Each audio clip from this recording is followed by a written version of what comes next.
মুর্শিদপুর দরবার ও মুর্শিদপুরী হুজুর সম্বন্ধে খাজা বাবা শম্ভুগঞ্জি রহমাতুল্লাহ যে সকল বাণী প্রদান করেছেন তার সংক্ষিপ্ত বিবরণ।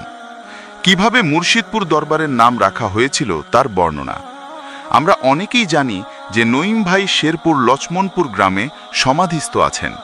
এই নঈম ভাই এর প্রথম ফাতেহা শরীফ উদযাপনের সিদ্ধান্ত নেন শেরপুরবাসী উল্লেখযোগ্য কিছু জাকের ভাই।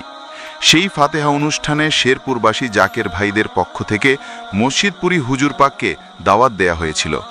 ওই সময় অনেকেই বাদী হয়ে খাজা বাবা শম্ভুগঞ্জি রহমতুল্লার কাছে এই নালিশ করেছিল যে খাজা বাবার প্রকাশ্য হুকুম ছাড়া দুজাহান হুজুর সফরে যাইতে পারবে না, তাতে খাজা বাবা শম্ভুগঞ্জি রহমতুল্লাহ এর শানের ক্ষতি হয়।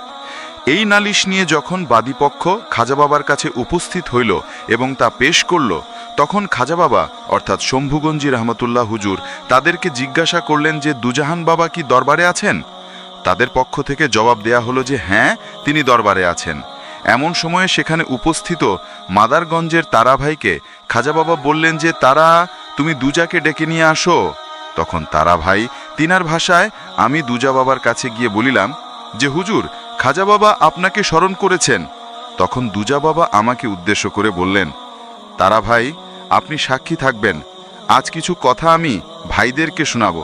এ কথা বলে দুজাহান হুজুর খাজা বাবা মুর্শিদপুর হজরত খাজা বদরুদ্দোজা হায়দার আলী রাহমাতুল্লাহ, যাকে ভক্তরা ভালোবেসে দোজা বাবা নামে ডাকেন, তার কিছু গভীর প্রভাবশালী করামত ভক্তদের মুখে মুখে এখনও প্রবাহিত হচ্ছে।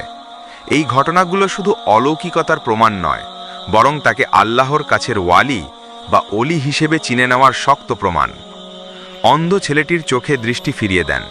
ঘটনা: একদিন দরবার শরীফে এক নারী তার ছোট ছেলেকে নিয়ে আসেন, যার জন্ম থেকেই চোখে আলো ছিল না। চিকিৎসা ব্যর্থ। নীরবে মাজারে গিয়ে ছেলেকে শুইয়ে দেন আর কাঁদতে থাকেন।